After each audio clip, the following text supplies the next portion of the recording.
Galera, chegou para testes a primeira placa da nova geração de GPUs da NVIDIA. Esta aqui é a RTX 2080, primeira placa da série 20 que nós vamos testar aqui no Adrenaline. A NVIDIA enviou para a gente testar e eu vou começar fazendo um unboxing, comentando o que mudou do design da placa e algumas das novas funcionalidades deste que é o primeiro modelo equipado com a microarquitetura Turing que nós vamos testar por aqui. Então, começando com o ato de retirar de dentro da caixa. Como vocês podem ver, nós temos um design bem diferente do que gerações anteriores das Founders. Nós temos aqui principalmente essa mudança no número de fãs, então nós temos agora duas fãs ao invés de uma só. Vou tirar esse plástico que faz um barulho infernal e não vou falar ao longo do processo para não zoar o áudio.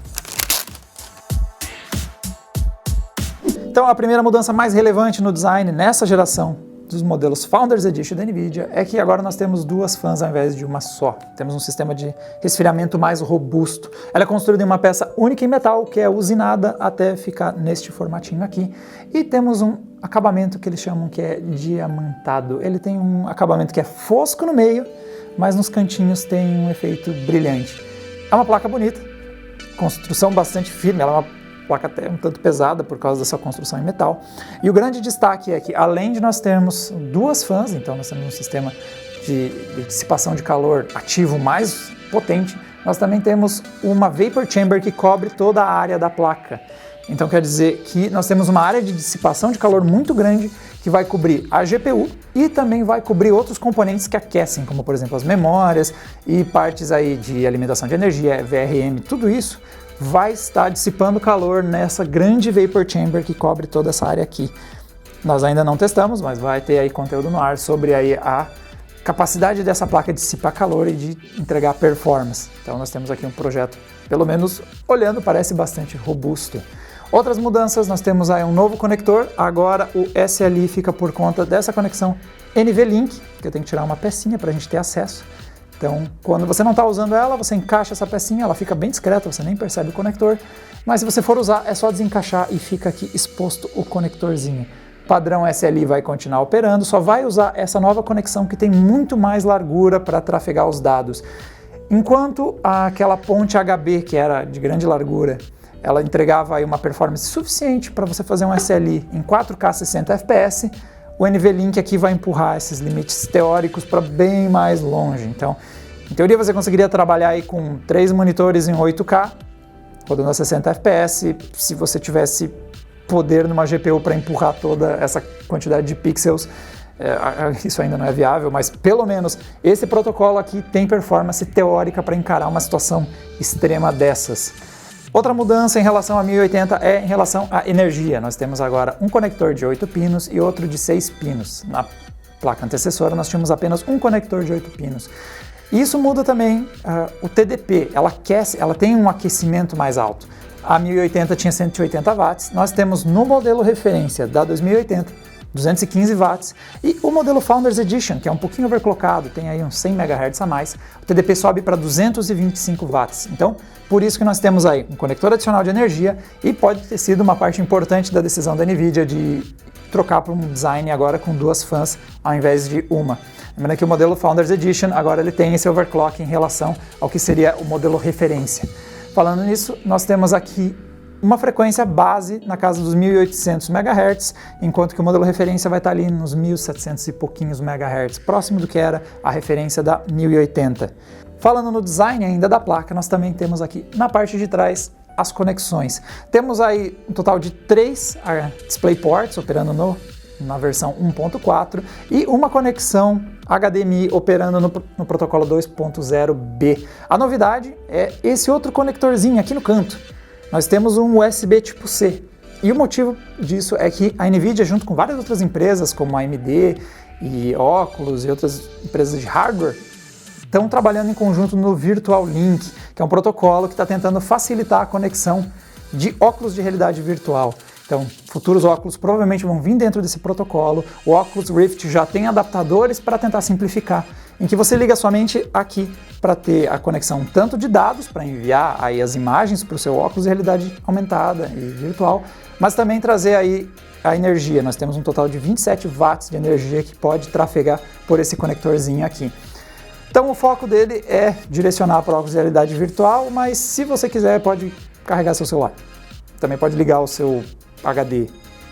É uma conexão USB tipo C funcional, mas o foco realmente é você conectar o seu óculos de realidade virtual e ter menos cabos, que é um dos problemas. Além de você ter um bando de cabos atrapalhando a sua experiência, eles são vários. Você tem que conectar vários cabos, isso aqui busca facilitar com o protocolo comum, ter uma conexãozinha que resolve tudo isso. Outra mudança importante dessa nova geração aí de placas série 20 é que agora a memória utilizada é a GDDR6. Então, em comparação, a GTX 1080, que operava em GDDR5X, tinha aí uma velocidade de memórias na casa aí de 10 gigabits por segundo. A RTX 2080, sua sucessora com GDDR6, aumentou essa capacidade para 14 gigabits por segundo. E em capacidade elas têm um valor semelhante, ela também é equipada com 8 gigabytes de memória. Bom, e as principais novidades que nós temos aqui nesta GPU da série 20? Nós temos aqui a microarquitetura Turing, que muda aí a litografia para 12 nanômetros e principalmente uma mudança na estrutura do chip, para trazer a nova política da NVIDIA em apostar no Ray Tracing. Por muitos anos nós usamos principalmente a rasterização para gerar as imagens que aparecem na tela do nosso PC quando a gente está jogando. E o Ray Tracing é uma técnica que já é amplamente usada no cinema há muito tempo e tem como principal destaque fazer o cálculo da trajetória dos raios de luz da cena para conseguir entregar uma imagem muito mais vívida, principalmente aí luz, sombras, uns efeitos bem interessantes. Só que para conseguir isso você tem que calcular a trajetória de às vezes centenas, milhares de feixes de luz em um único ponto. Então o hardware atual que nós temos para jogar não é o bastante para conseguir calcular 60 quadros a cada segundo usando essa técnica. Ela é muito pesada para o hardware que existe hoje. Para tentar tornar isso viável para os gamers, a NVIDIA está apostando numa abordagem híbrida, tentando aumentar o desempenho do sistema. A primeira abordagem é uma evolução da própria microarquitetura CUDA. Segundo a NVIDIA, nós temos aqui a maior evolução desde a primeira placa aí baseada nessa tecnologia. Ela traz aí como principais recursos um ganho de instruções por segundo que ela é capaz de realizar e ganhos de performance. Então, na rasterização tradicional, nos processos tradicionais, como é feita ainda as GeForces anteriores, nós temos uma nova microarquitetura que é capaz de entregar mais desempenho. Esse é um jeito de ganhar performance. Duas novas áreas aí do microchip são novas, e a primeira delas são os Tensor Cores. O foco dessa parte do hardware é acelerar processos de Deep Learning e inteligência artificial. Com isso é possível fazer novas técnicas, como o DLSS, que é o Deep Learning Super Sampling. Você usa através da inteligência artificial a capacidade de aumentar a resolução da imagem e com isso trabalhar ali com os serrilhados. Uma técnica que em alguns slides da NVIDIA vem mostrando um ganho de desempenho, principalmente comparado com outras técnicas de anti-serrilhado tradicionais.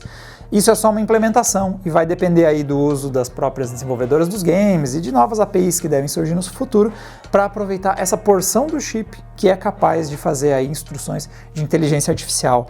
Nós já temos bastante vídeos demonstrativos da NVIDIA fazendo muita coisa, desde terminar de preencher imagens que estão parcialmente estão ali apagadas, desde a pegar imagens e aumentar a resolução com um bom resultado final. Então nós temos várias demonstrações já da NVIDIA que essa porção do chip pode ganhar alguns usos muito bons para ganho de qualidade e de performance. Até mesmo aí vídeos mostrando câmera lenta, criando quadros de interpolação para criar um efeito bem legal.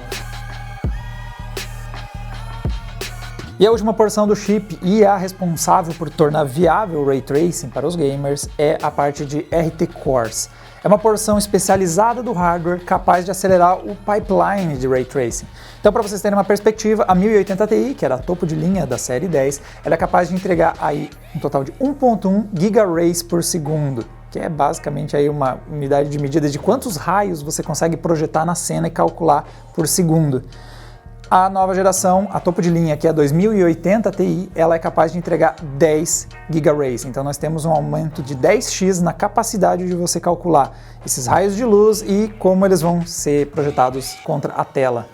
Apesar desse salto de performance, nós ainda não temos desempenho suficiente para querer fazer toda a cena em Ray Tracing. Então não vai dar para você fazer algo no nível de animações do cinema, mas já começa a ter um nível de desempenho suficiente para arriscar algumas coisinhas. Então, principalmente onde a rasterização falha é onde o Ray Tracing pode entrar em ação. São superfícies que refletem luz, então, por exemplo, vidros, poça d'água, reflexo nos olhos, esse tipo de coisa. É possível através da rasterização, mas são feitas algumas gambiarrinhas ali, algumas técnicas que você tenta projetar uma imagem para criar o reflexo. Com o Ray Tracing você realmente consegue fazer com que o reflexo no vidro seja realista. Ele realmente mostre algo que está numa posição correta, que seria se fosse uma cena aí do mundo real.